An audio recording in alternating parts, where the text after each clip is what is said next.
A very good morning to all. Today we will be just studying or learning the concept of normal force, which is one of the example of contact force. In our previous lecture we studied force and we classified it in on the basis of their interaction with the bodies into contact and non-contact. Okay, so basically what is normal force?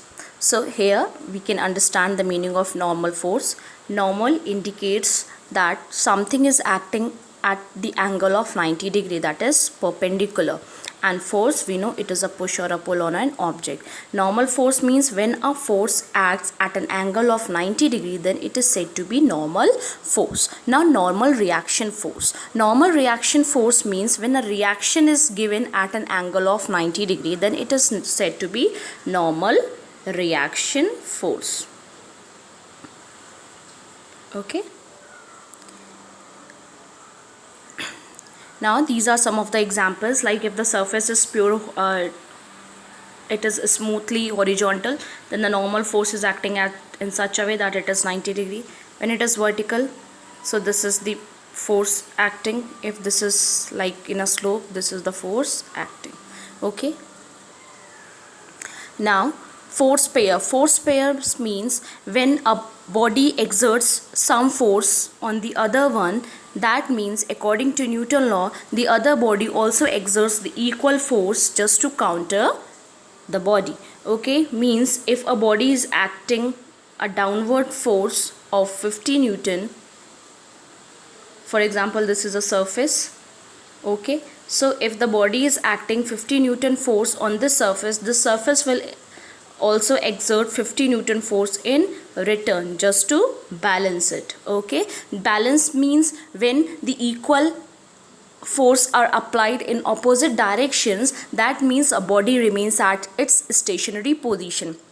For example, if I take this is a block, कोई इस direction में push कर रहा है 50 Newton से, और same person दूसरा person इस डायरेक्शन में, लेकिन जब दोनों equal magnitude of force opposite direction में अप्लाई कर रहे हैं तो बॉडी कहीं भी मूव नहीं करेगा.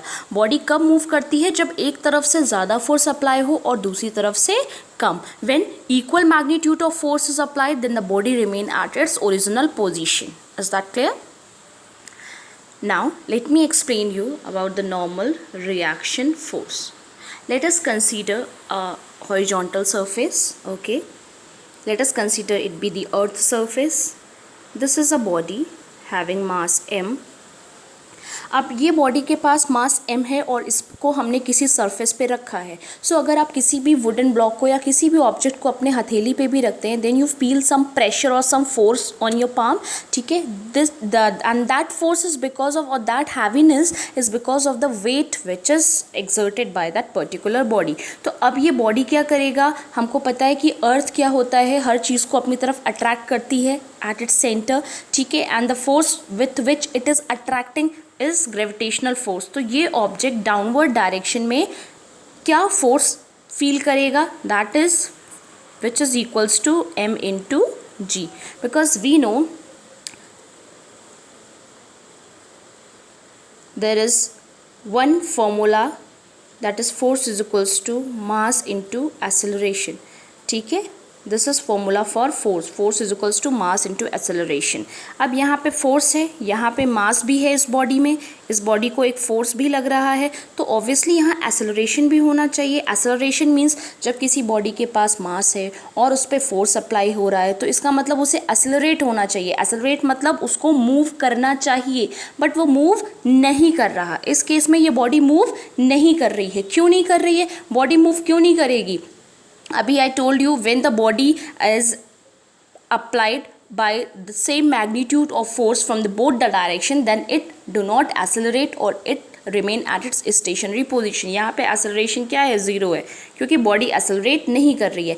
इसका मतलब को जब बॉडी ये डाउनवर्ड फोर्स लगा रही है, that means in return इस बॉडी पे भी एक अपवर्ड फोर्स लग रहा है और सेम मैग्नीट्यूड का है. दैट मीन्स इस बॉडी पे भी एक सेम मैग्नीट्यूड का mg मैग्नीट्यूड का ही फोर्स अपवर्ड डायरेक्शन में लग रहा है, और जब सेम मैग्नीट्यूड का फोर्स लगेगा और अपोजिट डायरेक्शन में लगेगा तो नेट फोर्स क्या हो जाएगा, ज़ीरो। और जब नेट फोर्स ज़ीरो होता है दैट मीन्स आप कोई फोर्स नहीं लगा रहे हो। जब नेट फोर्स ज़ीरो है दैट मीन्स कोई वर्क डन नहीं हुआ, और जब कोई वर्क डन नहीं हुआ that means body remain at rest position only. So ये जो फोर्स सरफेस से 90 डिग्री पे लग रहा है एग्जैक्टली रिएक्शन पे बॉडी का, ये क्या था, ये जो डाउनवर्ड फोर्स था ये एक्शन बॉडी ने दिया। अब इसको सरफेस ने इक्वल रिएक्शन दिया, लेकिन कितना एंगल पे, 90 डिग्री पे। दिस फोर्स इज ओनली, ये जो रिएक्टिव फोर्स है this force is only known as normal reaction force. Is that clear? So जो डाउनवर्ड फोर्स था, downward force F is equals to M G को balance किया गया upward force से। F is equals to M G जो surface पे 90 degree पे लगता है, and this force is only known as normal reaction, क्योंकि रिएक्शन है ये इस एक्शन का रिएक्शन है force. Is that clear? Now our next example is tension force. Tension क्या होता है, जब आप किसी चीज़ पे बहुत ज़्यादा उसको दबाव देते हो, स्ट्रेच करते हो, तो उस पर एक स्ट्रेन प्रोड्यूस होता है। फॉर एग्जांपल आप कोई भी अपने मसल से, अपने हाथ से कोई हैवी चीज़ जब उठाते हो तो और अपने पोजीशन को चेंज नहीं करते तो एक मतलब after some interval of time you feel strain और स्ट्रेच इन द मसल्स और द कॉन्ट्रैक्शन और expansion. Okay, this is known as tension.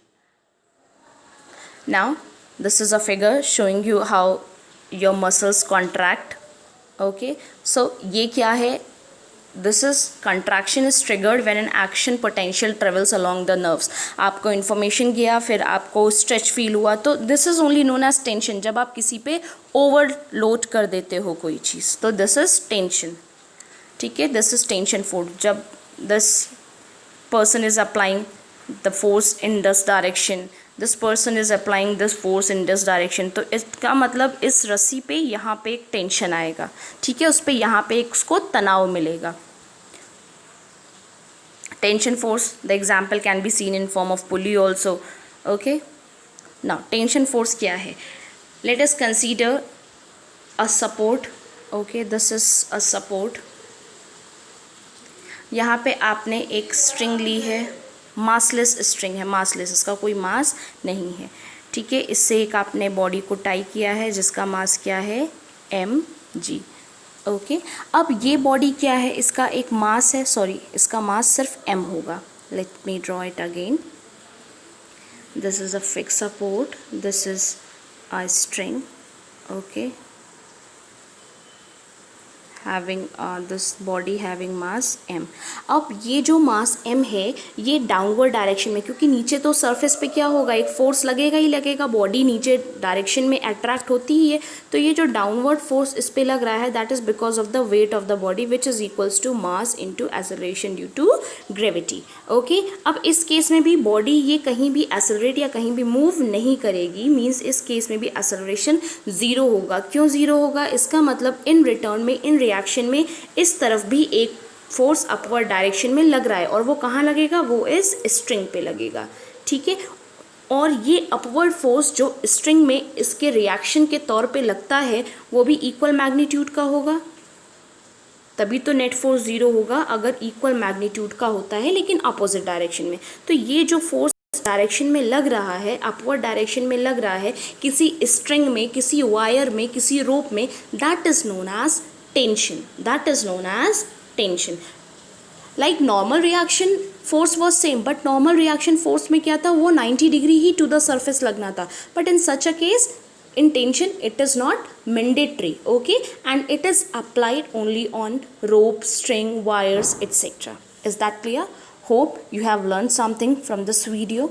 Okay, try to complete all your given notes, and at any day it will be asked for the checking. Just go through the books content which is given in pages, and just try to solve the examples by your own and try to understand the concept. Thank you.